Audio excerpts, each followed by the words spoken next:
Hello, my loves. I'm Luna, a 5-star astrologer and tarot reader, and today we're going to be taking a look at Dax Sheperd and Kristen Bell's composite chart. So this is actually an incredible chart to look at when you're talking about marriages. The composite chart is an especially great chart to look at if you want to know what a marriage with someone would be like.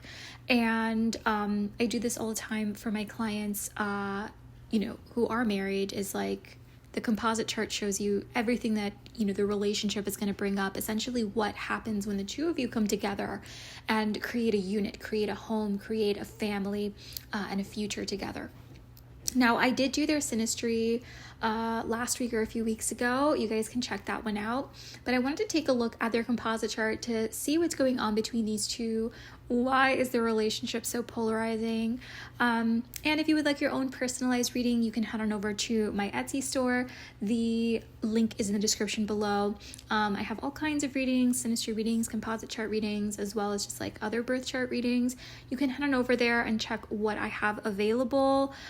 Different offerings are available depending on stock, so how many clients I'm already doing certain kinds of readings for. But if you want a certain kind of reading and it's not available, you can always message me and ask me, and I can see if I can fit you in. So let's take a look at what's going on here. Now, we have their composite chart here, but we don't have the houses. So I just set this to 12 p.m., but we don't actually have Kristen Bell's birth time. So we're just going to be taking a look at the aspects. So they have this Sun, Pluto, and North Node conjunction here in Libra. This is a big deal, okay? This is a really, really intense relationship. I think having a Sun-Pluto conjunction, period, is one of the markers that I have seen actually amongst a lot of my marriage clients, particularly around relationships that are kind of enmeshed or codependent, or even like where there's power dynamics, because Pluto's about power dynamics. Sometimes I've seen this with couples who've been together for like a gazillion years, because Pluto can make their relationship an empire. So it could even be like a situation where, like, I had one where the client had been with this person since they were like 18, like literally they were children, like they met in high school, and it had been like 25 years. So a Sun-Pluto conjunction is incredible. It's a powerhouse placement in a composite chart. I did a reading on Taylor Swift and Travis Kelce. They also have this Sun-Pluto conjunction in their Synastry, or not their Synastry, their composite chart. I think it might actually also be conjunct their North Node. I'm not sure. But this means that this relationship is never going to be chill. Okay, when we hear about these two and we hear about like the craziness of the things that they think are normal between them, it's because they normalize intensity. They normalize obsession in this connection. And in the sign of Libra, this means that the relationship is its own organism. It's like they are both mediators of like the relationship as an entity. They kind of see the relationship as its own business, even when we're talking about Pluto and the North Node. I wouldn't be surprised if they both kind of see the relationship as like a business, a brand, right? This is a relationship that's going to be extremely intense, very likely public facing when we're talking about two celebrities. This also means that they're very conscious of status between each other. So Kristen Bell's success in her career is most definitely likely been a source of tension in their relationship, especially when you add the North Node. So I would not be surprised if there are resentment cycles in the relationship that are tied to Kristen's success, and inversely how that makes Dax feel less than, especially because in the Synastry we did see that her Pluto was on his ascendant, which means that he already feels like she is always the star of the show. She eclipses him. She transforms his presence and transforms his identity simply by being associated with her, which makes sense. A lot of people really only see Dax Sheperd as Kristen Bell's husband, right? And this also means the relationship itself is obsessive, psychologically intense, and nothing in the relationship is in moderation. Sun North Node conjunction also means that these they both have huge egos, and there's a lot of fighting about who gets to lead. The other that's going on here is they also have this moon in Virgo. Now, this is interesting because Dax has his moon in Virgo, which means that Dax is controlling the emotional atmosphere here. So this is actually why getting your synastry and your composite chart done in tandem is so important, because you can see repetitions. So we see the Sun-Pluto conjunction, and sure, you could just say that the relationship is very intense, but we also know that Kristen's Pluto is already on one of Dax's angles. So we already see that the power dynamics are showing up, likely through Kristen being the one with the power in the relationship, especially because it's also in Libra. Even though they both have Pluto in Libra, who's got a Libra stellium here? Kristen Bell. So she's the one who's going to be kind of driving these themes of like eclipsing the partner. And then with moon in Virgo, who's kind of running the show emotionally? Dax. He's the one with the moon in Virgo. So that means that emotionally, Dax kind of drives the tendency of the relationship to be nitpicky. So when we're talking about hearing Kristen Bell talk about how they speak negatively about each other and how they nitpick each other and how they kind of bully each other, this is Dax's energy. He is emotionally someone who moves through relationships by being self-deprecating, by kind of joking away at all your flaws and at his own flaws. And so also moon in Virgo, this does create an archetype in the relationship of like being constantly just trying to help each other. I'm just being honest. I just want to help you, especially with Sun conjunct Pluto in Libra. It's like, we're a power couple, right? They do see each other as a power couple. But with the moon in Virgo, it's like they think that being a power couple means being able to kind of knock each other down a notch. Like, I'm just helping you improve. I'm just keeping you humble, right? But there could be cycles of like nitpicking, emotional judgment, just being stressed out and calling it love. Even like moon in Virgo can bring about like a lot of therapy talk, like therapy language, like using therapy language in daily like conversations, or rationalizing and like making conversations about your feelings, judgments about each other, right? And just like being very sensitive to criticism from each other, and constant, we have to work on our marriage vibes. So Sun conjunct Pluto in Libra and moon in Virgo means that they see problems in their relationship that almost lead to the death of the connection, like periods of time where they might as well have divorced each other as like the times in their relationship where they were most connected. They may glamorize and feel most connected to each other through the times in the relationship in which they felt like the other person was like almost low-key their enemy, or the relationship was in shambles. And that's the fixer energy of the moon in Virgo. Now there's also this Mercury in Aries opposite Pluto, which is like where we're getting the insane, like, I low-key wanted to hurt you, but I didn't, right?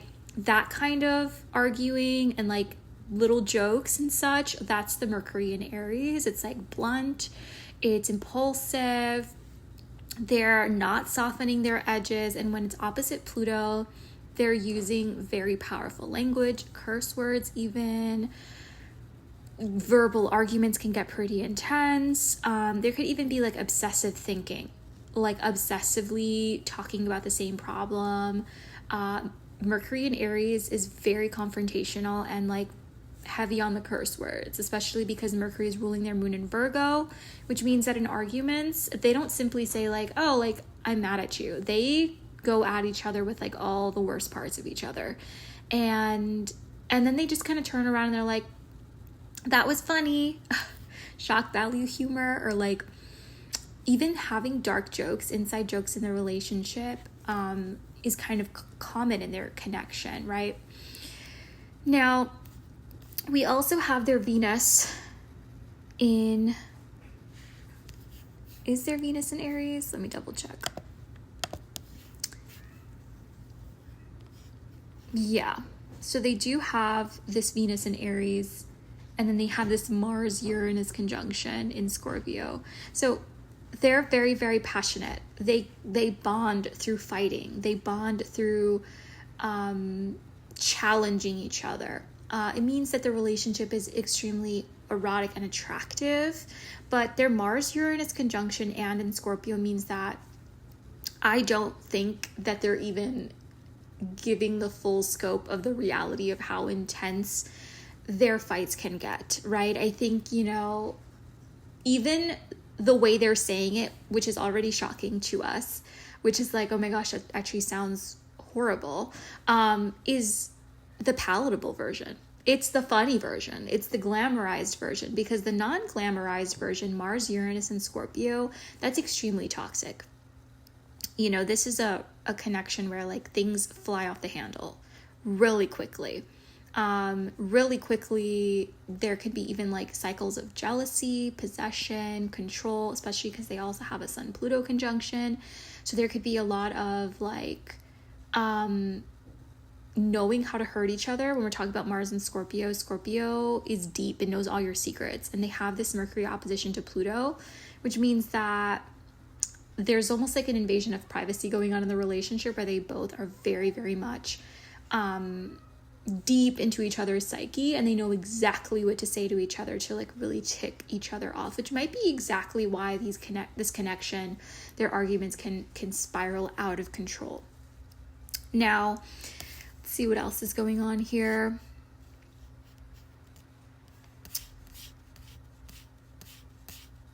They have the North Node in Libra, South Node in Aries. So as far as like the karmic lesson of this connection, this is about working through ego.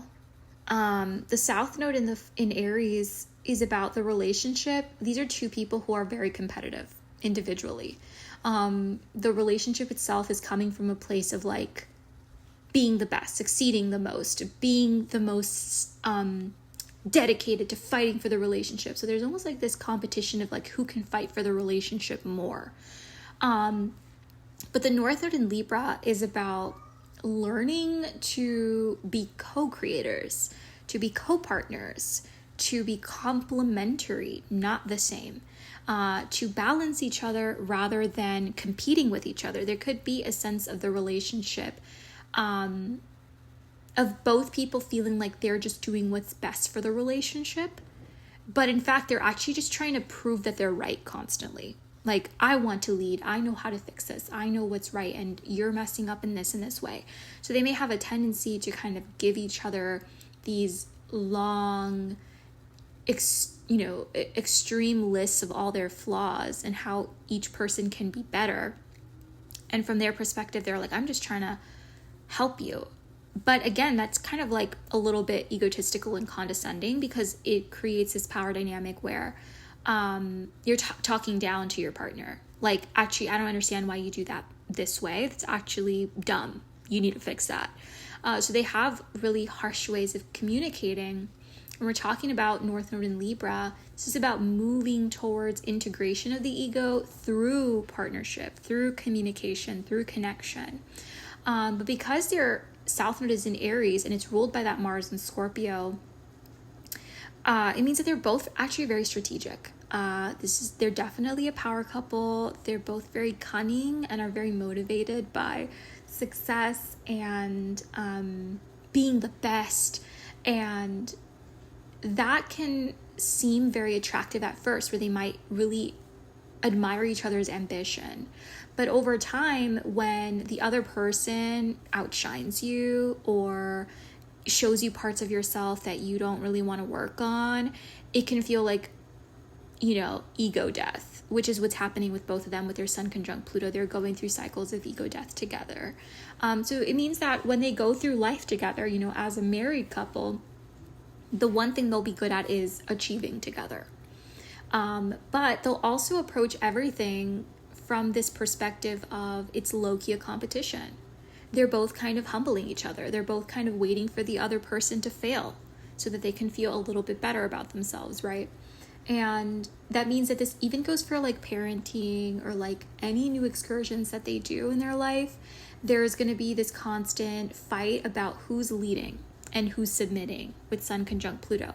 And that can manifest in different ways. So let's say if Kristen's doing really well in her career, Dax is going to overcompensate by dominating in the home, by becoming more dominating and controlling in the home life and in the family life and in how things are ran at home. And then let's say, if Dax is doing well at some point, Kristen becomes very, very dominating about relationship rules and how much time he's giving her and how available he has to be. So there are these cycles of like compulsive back and forths about individuality, individual success and ego versus us and the relationship. So they may have a tendency to pretend that their problems are interpersonal, like, I just want you to be more present mother, or I just want you to be a more present husband or partner. I just want you to be more supportive. But really what they're really saying is, you being more successful and not being home is making me feel insecure. So I'm going to use the power I have and pull the family card. Or I'm feeling very insecure that you're not as attached to me as I'm attached to you, and I feel like you're distant. So I'm going to use the we're in a relationship card, and you're not being present, you don't care, right? So that's basically the cycle that this relationship goes through. Now they also have their Lilith in Sagittarius, which is important because Dax has his Mars in Sagittarius. He also has his North Node in Sagittarius. So the dark side of the relationship, the parts of the relationship that make them look bad, that get them a negative reputation, is Dax. It's Dax's jokes, it's Dax's brashness, it's Dax's like pushiness, that just makes it seem like it's just a joke. I'm just joking, or I'm just being honest, or feeling like just being reckless with his humor, speaking boldly, and then like being surprised that other people don't find it funny. It's kind of like the dark side of Lilith and Sag. And it means that as a couple, they both embody, the dark side of the relationship, and the unfiltered part of the relationship shows up as like brutal honesty and like kind of making jokes at each other's expense and stuff like that. And again, a lot of that is coming from Dax because he's the one with a lot of Sag in his chart. So that's pretty much how you can do, your synastry and the composite, is like, if you want to get down to the nitty gritty of like who's contributing to what parts of the fundamental foundations of the relationship, you just kind of take a look at the synastry, like who's the one with Pluto energy in their chart, who's the one with Libra, who's the one who's got all the Aries in their chart, or the Sag in their chart. So that is all I'm seeing here for these two. Let me know what you guys think, and I'll see you guys in the next one.